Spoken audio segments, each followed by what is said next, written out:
ಸ್ನೇಹಿತರೆ ಹಾಗೂ ಬಂಧುಗಳೇ, ಇತ್ತೀಚೆಗೆ ನಾವು ಸೋಷಿಯಲ್ ಮೀಡಿಯಾ ಓಪನ್ ಮಾಡಿದ ತಕ್ಷಣ ಕೂಡಲೇ ನಮಗೆ ಕಂಡು ಬರ್ತಕ್ಕಂಥದ್ದು ಪುರಿ ಜಗನ್ನಾಥ ದೇವಸ್ಥಾನದ ವೈಭವಯುತ ಜಾತ್ರೆ, ರಥಯಾತ್ರೆ. ಹೀಗೆ ನೋಡ್ತಾ ನೋಡ್ತಾ ನೋಡ್ತಾ ನಮಗೂ ಯಾಕೋ ತುಂಬಾ ತಲೆ ಕೆಟ್ಟೋಗ್ಬಿಡ್ತು. ಯಾಕೆ ನಾವು ಶಿವಮೊಗ್ಗದಿಂದ ಪುರಿ ಜಗನ್ನಾಥ ಯಾತ್ರೆಗೆ ಹೋಗಬಾರ್ದು, ಯಾಕೆ ಹೋಗೋಕ್ಕಾಗಲ್ಲ ಅನ್ನೋ ಸವಾಲನ್ನು ನಾವು ನಮ್ಮ ಸ್ನೇಹಿತರೊಡಗೂಡಿ ಮಾತಾಡಿ ಆ ಒಂದು ನಿರ್ಧಾರಕ್ಕೆ ಬಂದ್ವಿ.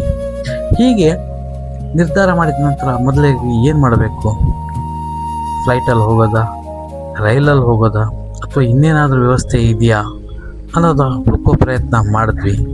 ಆದರೆ ಕೊನೆಗೆ ನಮಗೆ ಹೊಳೆದದ್ದು, ನಾವು ಹೋದ ಸಲ ಪ್ರಯಾಗ್ರಾಜ್ ಪ್ರವಾಸ, ಕುಂಭಮೇಳದ ಪ್ರಯಾಗ್ರಾಜ್ ಪ್ರವಾಸವನ್ನು ಬೈ ರೋಡ್ ಕಾರ್ ಮುಖಾಂತರ ನಾವು ಹೋಗಿ ಯಶಸ್ವಿಯಾಗಿ ಶಿವಮೊಗ್ಗಕ್ಕೆ ತಲುಪಿದ್ದೆವು.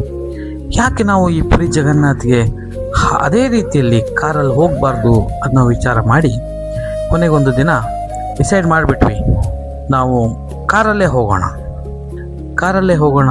ಬೈ ರೋಡ್ ಹೋಗೋಣ, ಹೋಗ್ತಾ ಏನೇನು ಸಿಗುತ್ತೆ ನೋಡ್ಕೊಂಡು ಹೋಗೋಣ ಅಂತೆಲ್ಲ ಸಾಕಷ್ಟು ಆಲೋಚನೆಗಳನ್ನು ಇಟ್ಕೊಂಡು ಶಿವಮೊಗ್ಗದಿಂದ ನಾವು ಹೊರಟೇ ಬಿಟ್ವಿ. ಶಿವಮೊಗ್ಗದಿಂದ ಶ್ರೀ ರಾಮಣ ಶೆಟ್ಟಿ ಪಾರ್ಕ್ನ ವಿನಾಯಕ ದೇವಸ್ಥಾನದ ಎದುರುಗಡೆ ಕಾರಿಗೆ ಪೂಜೆ ಮಾಡಿ ಆ ಸಿದ್ಧಿವಿನಾಯಕನಲ್ಲಿ ಬೇಡ್ಕೊಂಡು ಯಾವುದೇ ವಿಘ್ನಗಳು ಬರದಂಗೆ ನಮಗೆ ಶ್ರೀ ಜಗನ್ನಾಥನ ದರ್ಶನ ತೋರಿಸಪ್ಪ ಅಂಥೇಳಿ ಶಿವಮೊಗ್ಗದಿಂದ ಫೈನಲಿ ನಾವು ಹೊರಟುಬಿಟ್ವಿ. ಹಾಗೆ ಹೋಗ್ತಾ ಹೋಗ್ತಾ ಮೊದಲಾಗಿ ಚಿತ್ರದುರ್ಗ, ಹಾಗೆ ಚಿತ್ರದುರ್ಗದ ನಂತರ ಬಳ್ಳಾರಿ, ಕರ್ನೂಲು, ವಿಜಯವಾಡ, ವಿಶಾಖಪಟ್ಟಣ, ಹೀಗೆ ವಿಶಾಖಪಟ್ಟಣದ ನಂತರ ನಾವು ತಲುಪಿದ್ದು ಪುರಿ ಜಗನ್ನಾಥ ದೇವಸ್ಥಾನದ ಮುಖ್ಯ ದ್ವಾರ.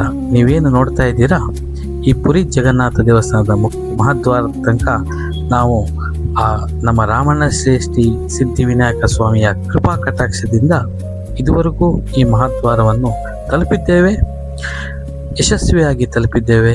ನಮಗೆಲ್ಲರಿಗೂ ಹೆಮ್ಮೆ ಇದೆ. ನಮ್ಮ ಶಿವಮೊಗ್ಗ, ನಮ್ಮ ರಾಮಣ್ಣ ಶೆಟ್ಟಿ ಪಾರ್ಕ್ ವಿನಾಯಕ ದೇವಸ್ಥಾನ, ಹೀಗೆ ನಾವು ಅಂದುಕೊಂಡಂತೆ ಇದುವರೆಗೂ ಎಲ್ಲದೂ ನಡೆದಿದೆ. ಮುಂದೆ ಅಂದರೆ